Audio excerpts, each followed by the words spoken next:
can tell you that as I stood by my patients as they were dying, they entered a state, most of them entered a place of peace, right? In a near-death experience, peace is the first thing that comes. When my patients are dying, or I've seen them die, peace was the first thing that came. It was there. The second thing that happens in a near-death experience is this unbridled feeling of unconditional love that my human language cannot express to you completely. When my patients were dying, or when my mother was passing, I sat there holding her, and this amazing sense of love was surrounding both of us in that moment. That same feeling I felt when I had my near-death experience. When I had my near-death experience, I was doing a small event with, I think there were 10 people in the room. I don't remember the numbers anymore. It was 30 years ago at least. And I was talking to someone and then collapsed. The thing I remembered next was the floor being very cold. The thing I remember after that was someone, trying to get my attention, and then this peace came, the separation of body and spirit, then this magnificent light, and then this kind of evolution into that light. That moment, when I talk about it with you right now, it's as if I'm visiting it all over again. It's as if I'm stepping back into that space. It's as if I'm walking down that road again. But it was just this very amazing release of all this physical aspect of myself.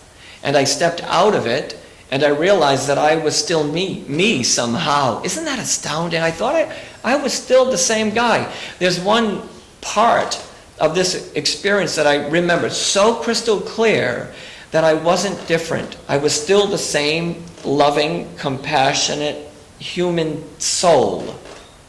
In nursing school, the first day of class, the teacher says, "You're going to die. You're all physical, you're nothing." I said, "No, there's more to the story." And she said, "No." And I said, "Yes." And then I got a C because I argued with her. The reality is there's more to us than this physical, this thing that we carry around with us. Inside is something extraordinary.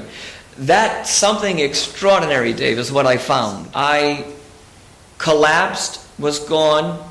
My cousin who was there checked for my pulse. She said, "Roland, your skin was as cold as our dead grandfathers."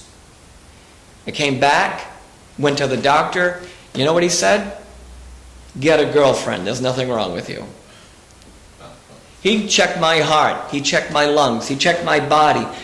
There was nothing that defined what happened to me medically. Now, interestingly enough, I met an 80-year-old woman recently who had a near-death experience 50 years ago, and she too had no medical ailments as a result of that near-death experience.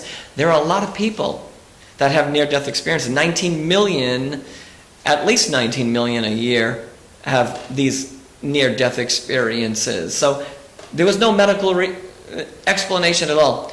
And I got to tell you, I'm a nurse by profession.